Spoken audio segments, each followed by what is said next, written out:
Hello, Satnam. How are you? So good to see you. Lovely to see you too, Jai. It's really a pleasure to have you in this space because it's very, very important for me. Somebody of your spiritual stature, really, I admire so much, and all the knowledge and all the teachings you share, and your experience is really, really amazing. So I appreciate that you make the time for sharing with us here today. Would you like to introduce yourself briefly? What do you do? Sure. Yeah. Sure. Well, I am a longtime yogi. So I've been practicing yoga for more than half my life now, for about 30 years. And for, I suppose, about 25 years now, I've been teaching, and I teach primarily Kundalini yoga. I also have a Hatha yoga background, but I went very deeply through the years into Kundalini yoga, and ended up becoming a teacher trainer probably about 12 years ago or so. And that, I suppose, that's our lovely connection, is that we both have Kundalini yoga in common. That's right. Yeah. Maybe for somebody who has no idea of what is Kundalini yoga, what is the difference between the kind of more mainstream yoga, that everybody knows, what would be the key, or what is particular of Kundalini yoga? Well, I suppose something that I hear again and again from people that experience it and practice it, that stands out for them, is that it feels like it's very openly a spiritual focus in the yoga, whereas a lot of the Western approaches to other forms of yoga may be a little bit simplified, so that we're focusing more on just relaxation and physical exercise, and using the yoga in that context. Whereas in Kundalini yoga, we talk a lot about the journey of the soul and the experience of the soul. And that really is, very evident in the classes. Yeah, definitely in your classes, I can testify that. So I met Jai in an international Kundalini festival. It took place in France. I forgot the year because I'm very bad with dates. And that's one of the reasons I'm doing this journaling, because I'm not so good at keeping it time frames. But it's probably good 7 or 8 years or like that. And you were teaching, I remember, a lovely workshop on healing the wounds of the past. And it was very powerful, and it was very caring. You conducted it with lots of love. I remember that so much. It was really coming from your heart, and that gave me a big imprint, left a big imprint in me.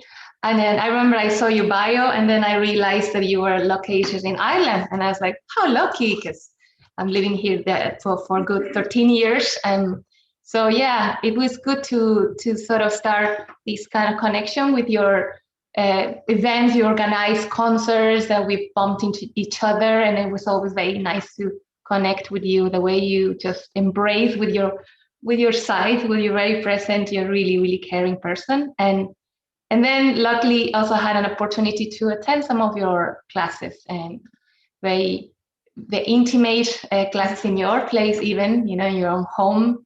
And it's really a space for feeling that sort of being held, being embraced, and being taken care of. And that's one of the reasons I wanted you to be here today. And because if anyone who's struggling with this kind of journey as well, or wants to have some pointers, on how to navigate this, I think you're an ideal person to show us some tools.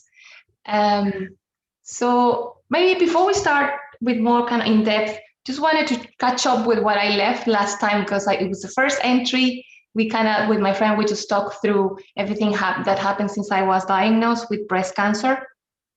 And for those who didn't see the last program, my name is Yolanda, and I'm also in this journey of this self-discovery by using different tools, mostly yoga, meditation, Ayurvedic medicine, And I would like to inspire people to discover that the real healers is ourselves, to empower everybody to discover our own healing properties or abilities. Yeah, we all can be healers. So what happened in the last 3 or 4 weeks, I done the last entry on the 2nd of February. So yeah, that's about 24 days. I had another chemo, so I had a 3rd chemo, and I feel that the body is adapting. The more the chemos are going, you know, it's kind of interesting how people tell you there's an accumulation of medicine in your body, it might be more toxic, but actually I feel that the body's capacity for adaptation is amazing, the resilience, and then how it palliates, you know, on its own, but obviously we have to help it, help the body, and I'm trying to do the right things, you know, with food, nutrition, and self-care. But so going well in general. And last Friday, I had an appointment with my surgeon, and she told me that she was pleased how the treatment is going.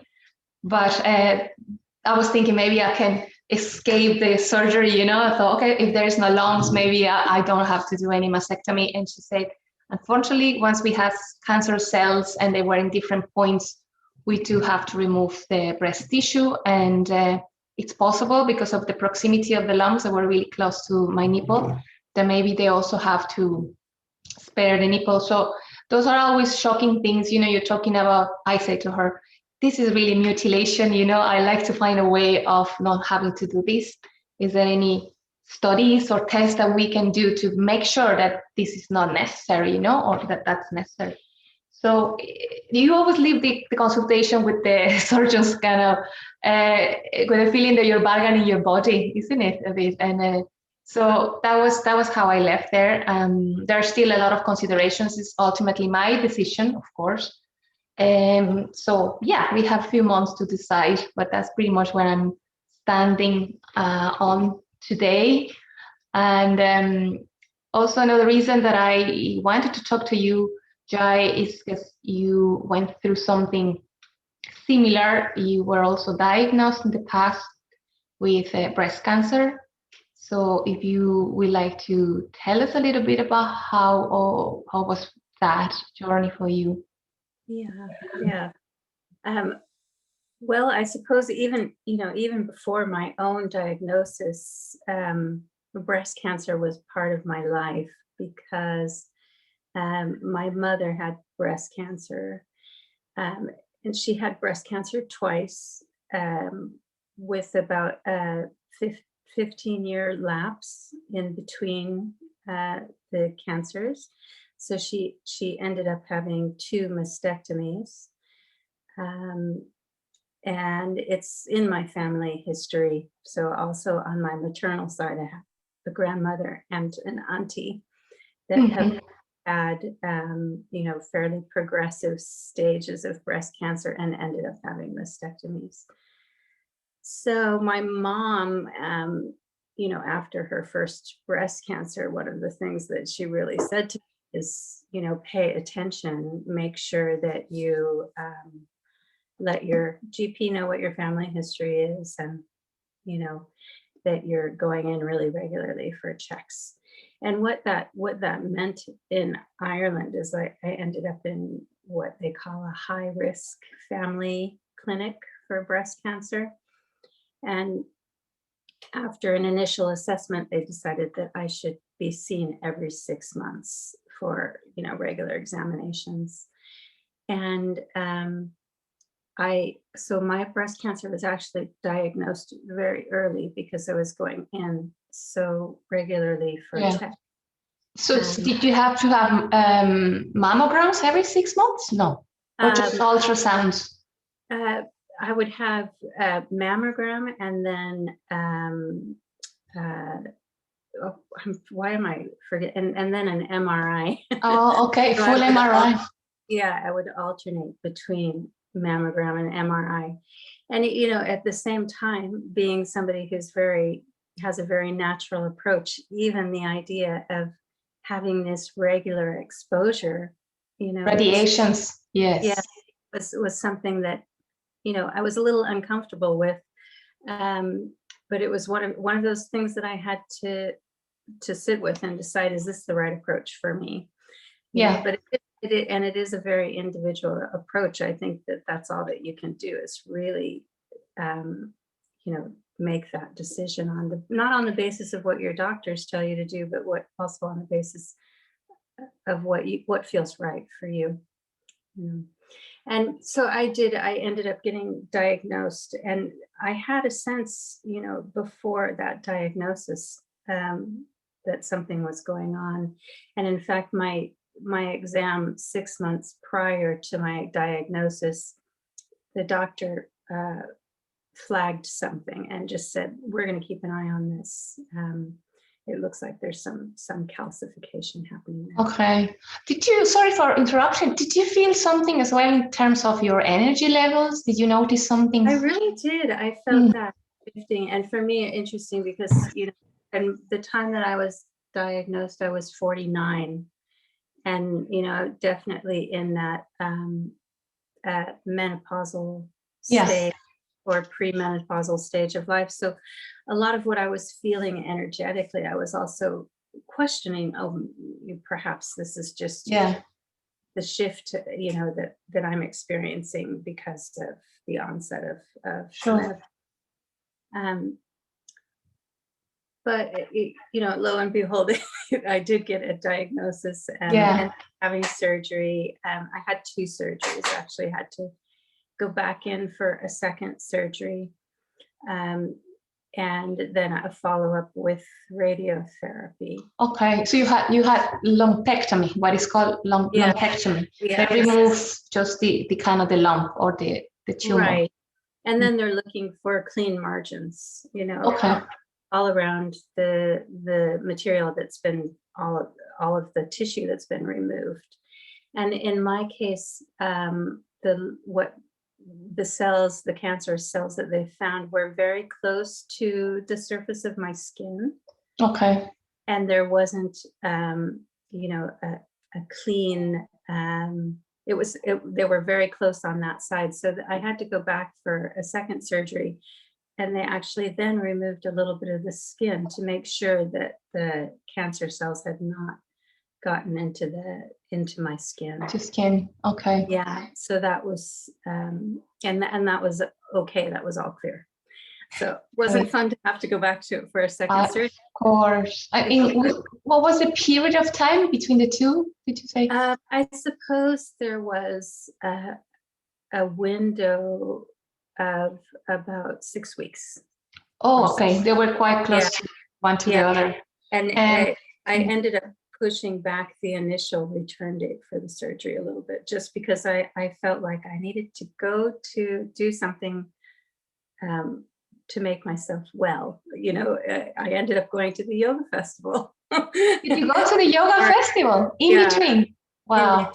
Yeah, before I went back for it. Brave woman. Yeah. And that was really good. That was good for me to kind of ground myself and really feel well and ready for the next stage of the journey, not just physically, but also, mentally, emotionally, and doing a little bit more of that deeper work. Of course. Yeah. Amazing. Yeah. And this is how long now? About 2 years, 3? Yeah, I finished my treatment in radiotherapy in 2019 in October, end of October. So gonna be 2 years. Yeah, well over a year now. More than a year, sorry. So time flies. I know. Especially lately, isn't it? The days are like one after the other with the all a blur. But and you feeling energetically, everything you're feeling is that you left it behind. Well, yes and no, because it's something that has had this huge impact in my life. It's been one of the major learning experiences for me. So I feel free from cancer, at this stage. But it's something that I never forget. nor do I feel that I want to. My life is not what it was before. Yeah. There's no going back to that place. That's right. You know, Yeah. so it definitely has had this lasting impact. And obviously, I mean, for me, in a way, it means that you have to be very wary for the rest of your life as well, isn't it? It's like you hope with all your heart that it's not going to come back, and you want to clearly believe and put all your energy on this. And yet, for me, there is a bit of a kind of like in the minds, the back of your mind. It's something that you still have to keep an eye pretty much forever. But everybody, of course, nobody is exempt. But for us, in a way, it's a bit more present, isn't it? You have to keep an eye more than everybody else. Yeah. And also I have a 16-year-old daughter, and I'm very aware of the lineage. And I think very much a karmic as well, an energetic lineage in my family. It's not just a genetic lineage that I'm talking about here when we consider how, the experience of something like this energetically is carried. So, already my daughter at 16 has also been impacted by this, an awareness that she too is unfortunately in a high risk category. So it may be part of her experience. That's very, very important. It's very important what you're saying here, because actually that was one thing I wanted you to talk about, the spiritual implications of getting through this. I mean, you are obviously a very attuned person, and you were working for so many years with yourself, your emotions, and your spiritual dimension. But how has been? What was the main change? What do you notice after all of this experience in you? You said that it's really like before and after, and I felt the same. There's no way back, for good or for bad, isn't it? Yeah, and I think I had a couple of wake-up calls, so to speak, to like kind of shake me to pay attention on maybe levels that I wasn't paying attention before. At near the same time, I had breast cancer and I turned 50 within this very, 6-month window of time. And I think both of those things naturally are something that makes you kind of pay attention, and sense what your mortality is and how brief and fleeting, it all is. I mean, I don't know how I got to 50. How do I have 2 teenage kids? It's just, it's a blur. It all flies by. So there was, I feel like the thing that really floats to the top for me is it was this sense of, okay, life is precious. Life is very precious, and you never know. So what is it? What is the work that I still need to do? Right. But also what I recognized, and this is an individual thing, so that this is not something that I suppose is going to be everybody's conclusion. But I even realized in the way that I framed that question to myself, what is the work that I still have to do, is something in my own beingness is I suppose I'm very, very motivated to serve, to help, to do, to solve, to fix, and the doer, isn't it? Right. That's in my name, in my yogic name. Is it? I didn't know that. Kartar is the aspect of doing. Okay. And it's the divine aspect of the doer, like God. God, Lovely. Divine doing through you. Okay, I didn't know that. And Jai is victory. So, victory. Yeah. So it's the victory of letting the divine do through you. Wow. That's beautiful meaning. So you took it seriously, isn't it? You took the command of your name, spiritual name. Yeah, about 30 years ago, I took that very seriously because I suppose when I was younger, I had so much empathy and I felt often overwhelmed by that or Mm-hmm. paralyzed by Mm-hmm. what the tragedy in the world, suffering in the world, how, I didn't even really know where to start Mm-hmm. to an impact or make a difference. Yeah. And and then as I, took a spiritual path and worked on myself, I became more and more activated, so to Or speak. more empathetic as well, would you say? Um, Did you feel you yeah, were? I think that the empathy has always been a very big part of my personality, my Mm-hmm. character, to have that empathy.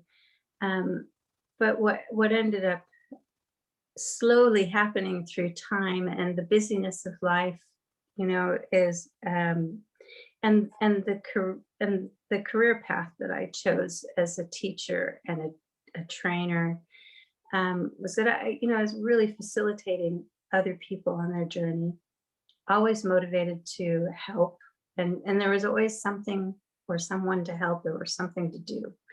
So when I did, get this wake up call, part of it was to recognize that I had gotten too much into this stage in the state of doing, and what I was feeling was missing so strongly in my life was just the simple act of being. and, and that's what I wanted more of, Okay. more time just to truly be in it, in an unhindered way without a time pressure and Yeah. Deadlines. Yeah. yeah. So what I ended up doing, was simplifying my life and um, deciding to work a little bit less so I would have more time to be with my family. Mm-hmm. And um, and then COVID happened, and I got that in spades. So, everybody had the same realization all of a sudden. It was like in a massive scale, we all had to stop. Yeah. yeah, yeah. So and then also there were a few things that I felt, always very drawn to do, but never felt like I really had the time for them. So I made it, clear place and time and space in my life for me to cultivate these other passions or interests that I had.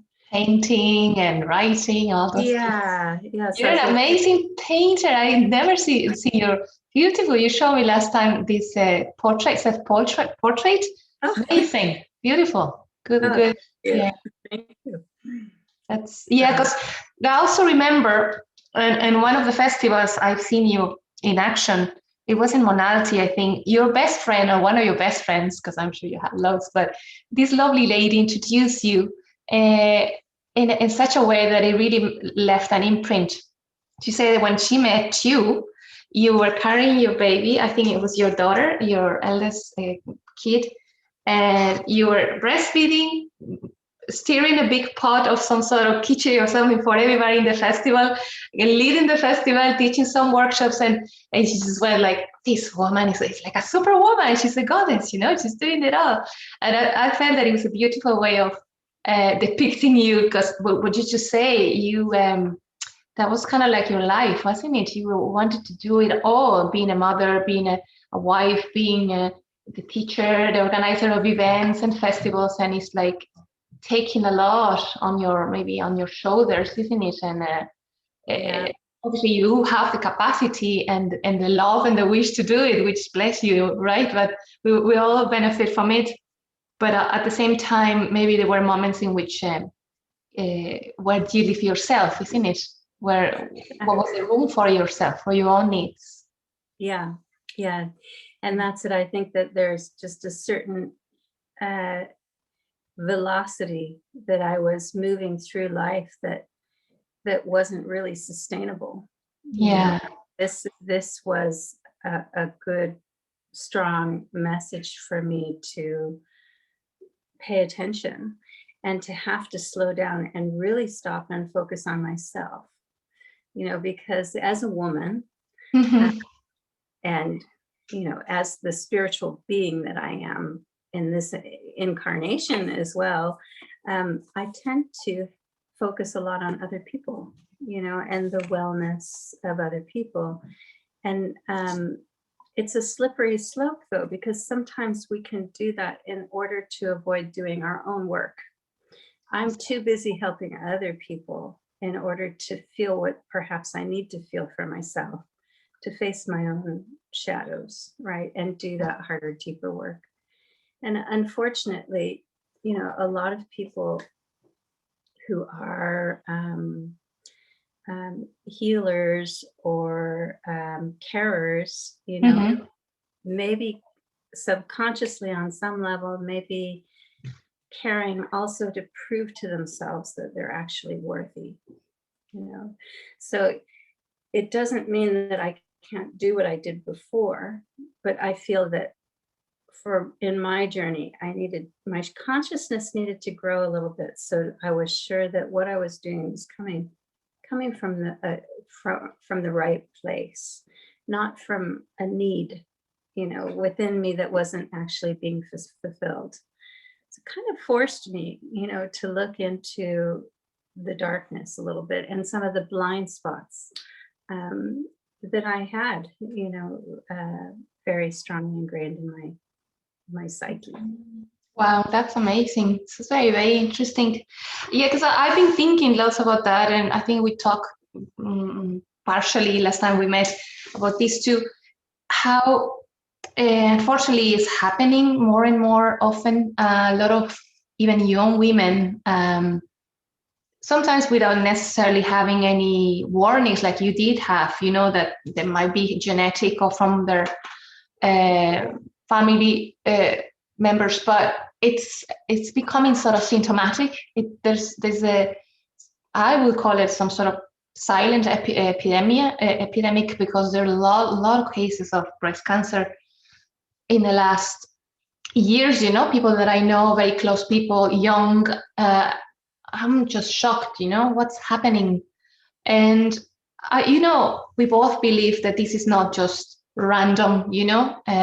And as you're addressing the need of working in things that sometimes we can't, there is a fear, or we don't give ourselves the permission and the time, and leaving all these things aside, maybe they manifest in a form of illness. In this instance, why do you think it's happening so much? What would be the sign of this, the fact that so many women are having this more and more?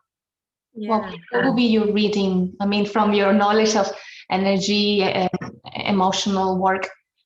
Yeah, I would say there's definitely a societal training or programming that we receive as male or female that's quite strongly gender based, or we get cues as to how we're supposed to act and move through the world, what our duties and obligations are.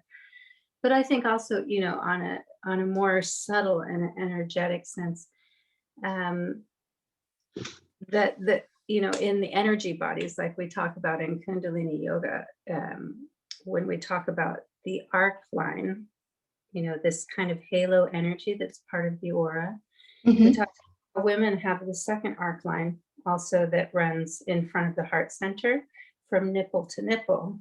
So I think that naturally in the female energy body, there's more pooling of energy around the heart center, around the fourth chakra. And that area relates to the lungs, to the breast, to the circulation, as well as the heart, right? And that colors the way that we look at the world and the way that we interact and interface with the world. And I feel like when we look at the conditions and the crises in the world that are happening now, it's actually the female energy consciousness, the female consciousness, which is also present in men. It's not exclusive to the gender. It's kind of heart-centered energy, this kind of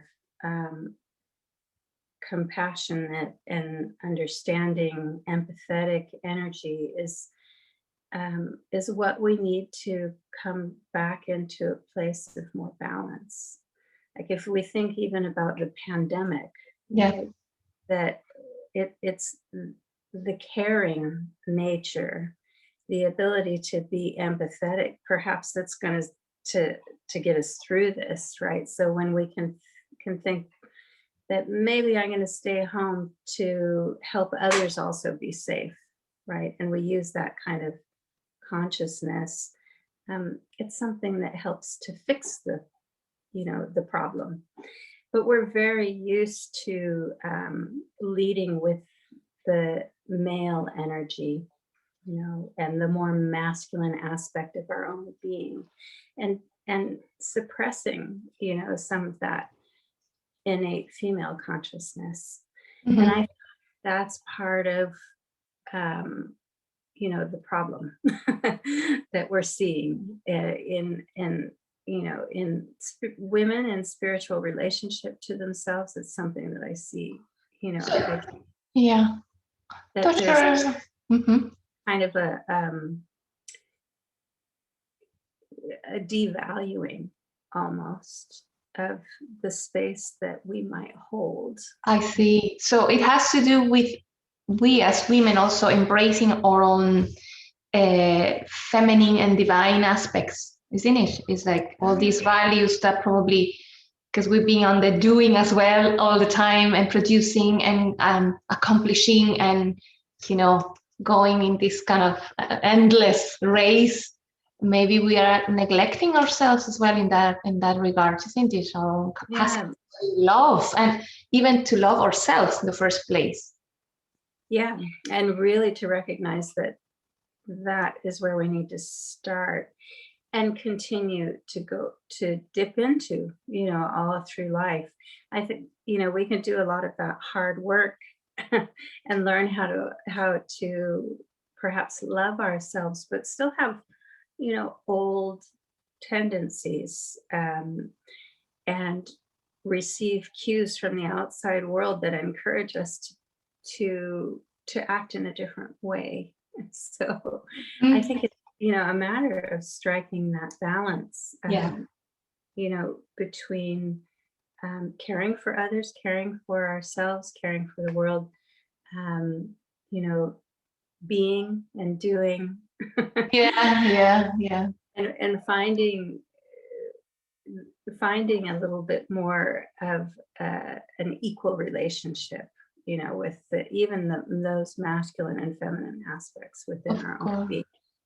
Yeah, that's very, very interesting. Amazing. So you mentioned about the arc line, but I also would like maybe to ask you in terms of the heart chakra, because maybe not everybody's familiar. You mentioned it's already the place for love, compassion, but what would be, say, what kind of work would you recommend, say, to do? Maybe some little visualization, if, like in my case, I'm working with trying to eliminate this cancer now in this area. And I'm actually noticing how everything is shifting, I mentioned in the last entry that I'm kind of more aware of my own capacity to feel and to love. It's amazing how it's like the whole energy draws you there, right? It's like, we have to work here. Well, for me, it's this chakra too, the fifth and the fourth. But it's very interesting how, when we talk about chakras, how there are things that we probably left there without work, and that very urgently ask you, in the form of an illness, we need to work here in this aspect. Would you elaborate a little bit more on what is the importance of working with the heart chakra, or maybe a little overview of the chakras in general? Because I think that's one of the first things that comes to my awareness too, is that it's a holistic system. Everything is interrelated. So if we have an imbalance in one chakra, really we have an imbalance in the whole system. Like if we have too much, like say if we're overly empathetic to the point of, self-sacrifice and like in a way that's really not going to serve ourselves or the other. There's too much energy in that chakra, which also means there's other chakras which are a little more switched off. If one is overactive, that means there's somewhere else in the system there's a lack of energy. There's activity. So in some ways, it's about the heart, but in some ways it's about the whole, because perhaps we're so fixated on the heart. We don't even feel, we don't even know anything about the seventh chakra. We don't have an experience of the first chakra or the energies that reside there, right? So I guess I would consider that from that perspective too, that when I got that diagnosis and heard the words that you never want to hear, that you have cancer, one of the very first things that I had to do was ground myself, right? To find my feet with that information, where I felt maybe challenged or threatened. That's a first chakra reaction, right? Yeah. But even if you don't know a lot about the chakras, you can understand, well, there must be a bird in the garden here. No worries. But it forced me to kind of work from even the ground up to make sure that I was taking care of all these different aspects of myself. Yeah. Very true. I might have gotten a little off track there, Yolanda. No, you do it perfectly. You're right. I mean, I did probably just focused on the heart, but you're right. It's a wheel. It's a system that is all interconnected, and it makes a lot of sense. Sometimes I remember I had that tendency a lot when I started doing yoga. I was all sort of focused on the upper chakras, from the heart on, and especially here, the intuition, to develop my intuition, and didn't realize over the time that it's something that I already had. And maybe because it's easy, you want to keep working on that, but then you neglect the lower chakras. The lower triangle is called, isn't it?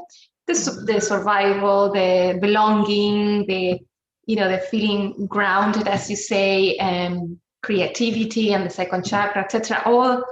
All the aspects that I was kind of neglecting, and it's interesting because then, it makes sense what you're saying. Sometimes maybe it's focusing too much in here. Maybe I was too into loving or wanted to be loved, or trying to even, accept myself, which is my main thing, Because we consider that too, that we feel like, okay, maybe we feel needy, or we feel not good enough, we want to be loved. But that again, that relates back to the first chakra, the lack of security, trust, the lack of self-acceptance. So it kind of calls us in to do deeper work, but it just happens to be where the crack is, where we've become broken, where the light starts to come, has the ability for us to start to notice. Like, there's an injury here. There's something that needs to be, attention to. And when we start going deeper with that, there's multiple facets to it. I love the quote you share with me, the Rumi quote, because it comes into mind now of what you're saying.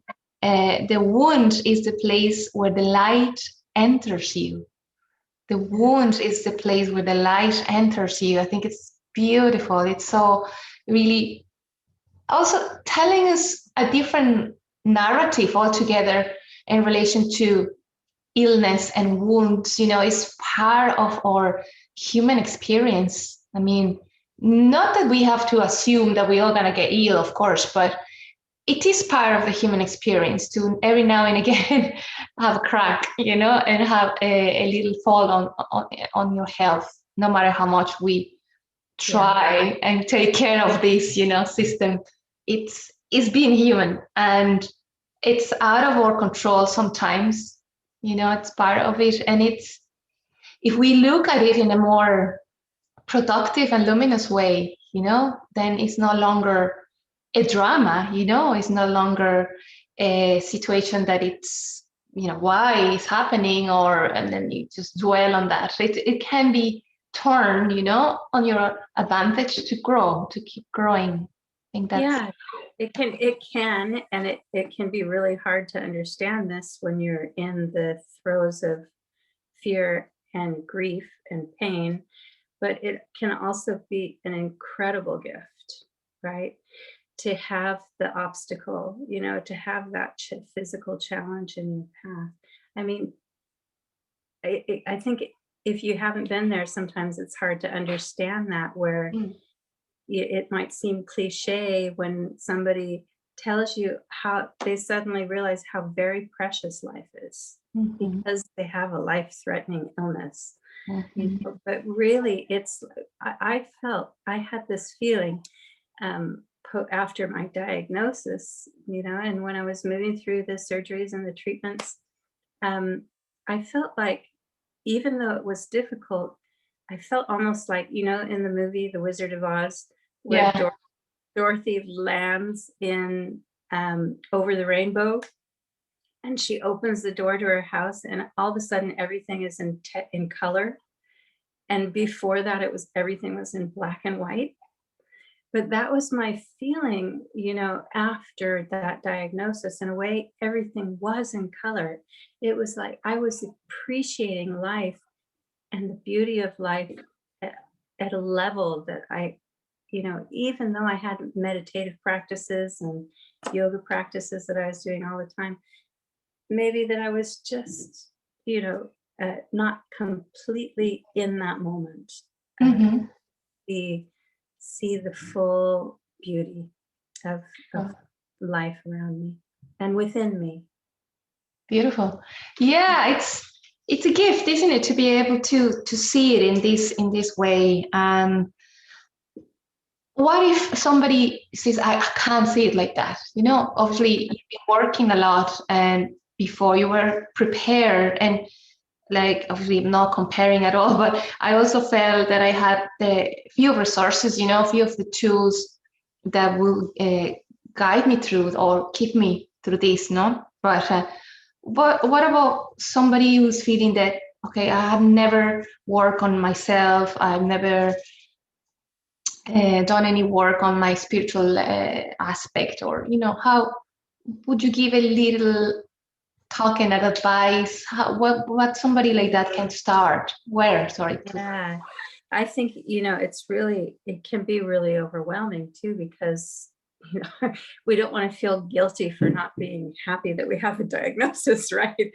And it's very natural for us. Yeah.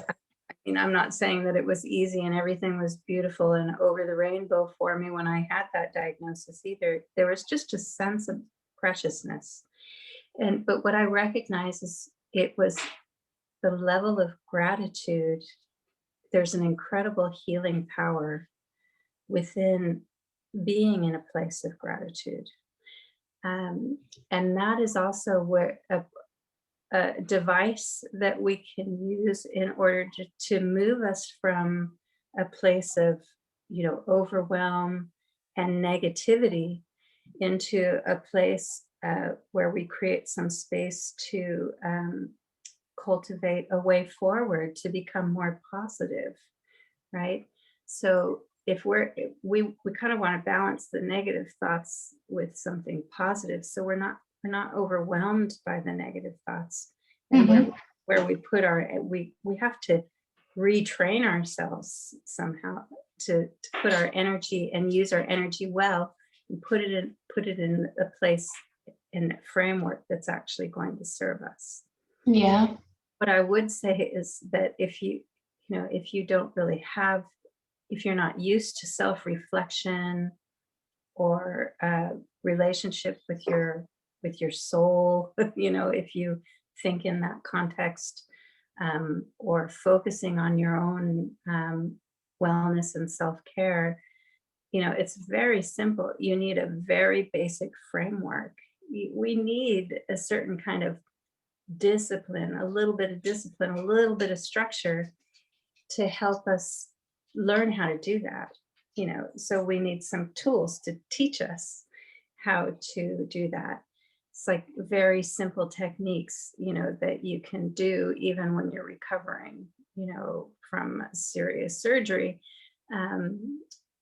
Doing some breath work, using something like that Headspace app, right? That almost everybody's heard about on the planet at this time.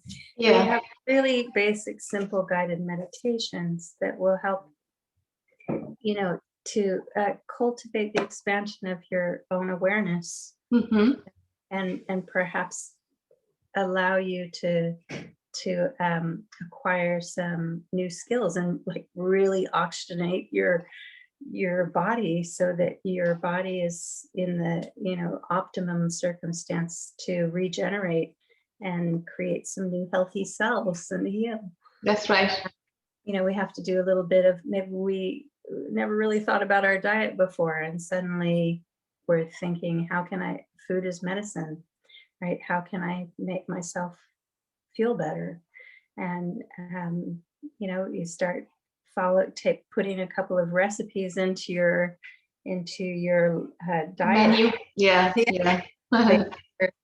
So those like very simple things like that. Yeah. And I say when you're not feeling inspired, when you're feeling like you're being dragged down into the darkness of life and a difficult situation like this, you really consciously have to seek inspiration.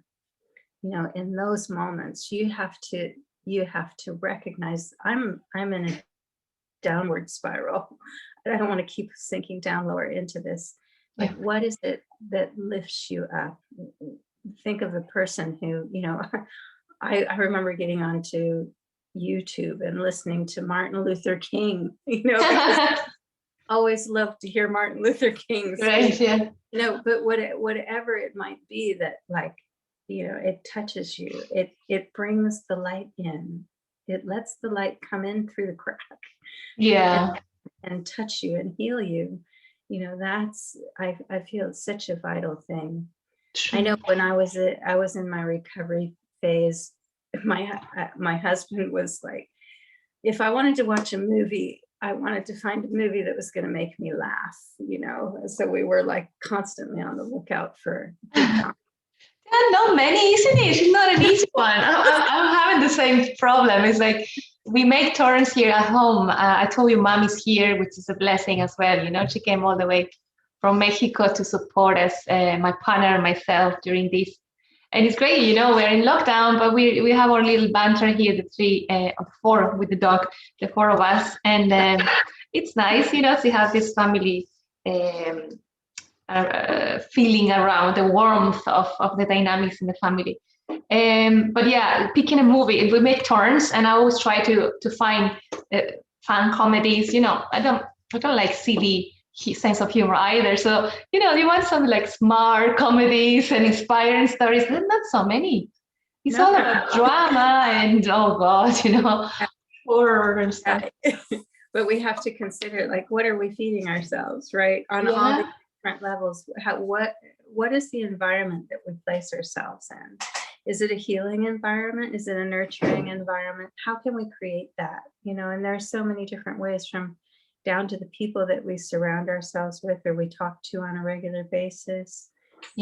What we read, what we watch, what we eat, what we do with our spirit. Just to go out into the garden and take your shoes off and walk through the dewy grass, can change your day. Completely. To crawl out from under the duvet. Yeah. When you don't want to open your blind. Yeah. And do that, it can really make a difference. Yeah, those are great advices, Jai. And the importance of developing, as you say, the discipline, a technique, a practice of some sort. For me as well, is a lifesaver, to start my day with a bit of yoga and meditation. It's kind of it became nearly like brushing your teeth. It's a must, you know, you just need, it's not like, because sometimes I skip it, you know, maybe the odd time or on Sunday that I'm kind of like, I'm going to sleep in, you know, but it feels right. When you start a day like that, it's the foundation of your day, and it feels, it's so important. It's like self-honoring, you know, I think it's an act of love. And so I think you touch very key points there. For somebody who's never really tried, or maybe is even skeptical about, you know, meditating, or then again, somebody probably tried and maybe didn't have a very pleasant experience for whatever reason. They didn't like the teacher or the style or whatever. And there's so many types of meditations and yoga and practices like this. So I'll say it's about knocking different doors till you find the one that really resonates and works for you, isn't it? Yeah, But, I think that's very important, you know, and to try a few different things until you find a good fit, something that you can commit to. But at the same time, too, to recognize that sometimes the work that we have to do, like we may not like meditation because all of these thoughts come up, you know, we're forced to be present, you know, and we don't want to have to think about that or have to feel that. So maybe we decide, no, meditation is not for me. I don't like it. I can't do meditation. My mind does not sit still, you know, but your mind is never going to be able to be controlled or directed in the way that you want it to be if you don't practice. So, you know, like that's part of it too. I think it's important to try a few different things, but also to recognize that you may not always like the journey to wellness. You know, sometimes maybe you have to do a little bit of something that is not comfortable in that process too. And, you know, look around to make an informed decision, but also don't get too distracted with the looking where you're just, you know, it's a form of entertainment, right? True. Just to jump from one thing to the next. Pick a couple of really simple practices that you weave into your life that are things that are meaningful to you. You know, maybe you've never liked meditation and yoga.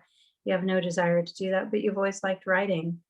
And maybe you start journaling, you know, very regularly, kind of doing writing in a different way, like stream of consciousness writing, where you're not editing yourself. You're just letting it, you know, come out. So it gets out and you see what's there. And you start to notice what are the repeating patterns, right?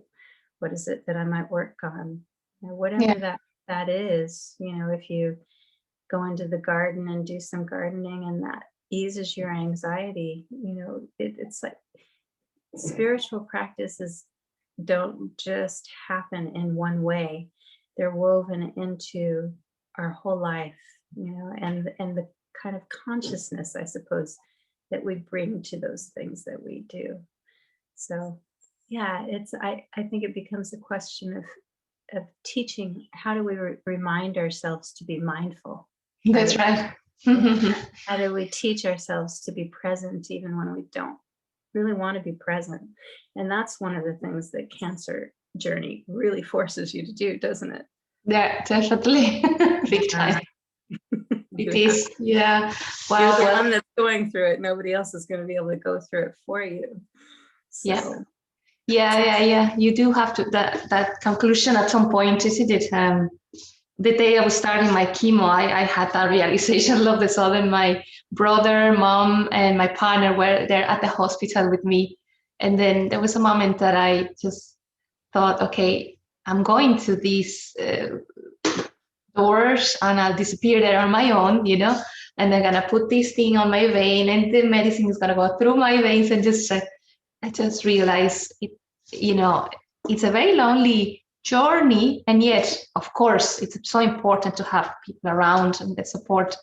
But ultimately, it's your experience, it's your journey, it's your.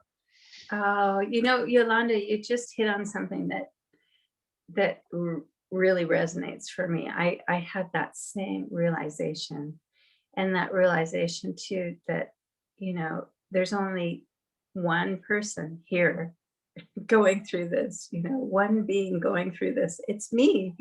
So I better be my best friend, you know, there's only the one there for you. Yeah.